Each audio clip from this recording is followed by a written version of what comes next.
রহমতুল্লাহ।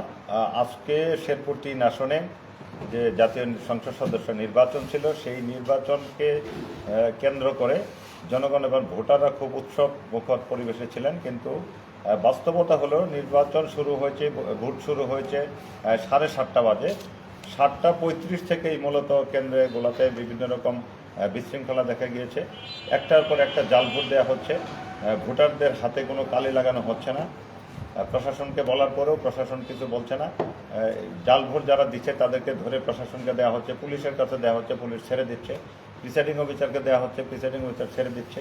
বিশেষ করে ভেলুয়া ইউনিয়নের ঝগড়ার চরে আমি নিজে 2 জনকে প্রিসাইডিং অফিসারে হ্যান্ডওভার করেছি পুলিশের মাধ্যমে।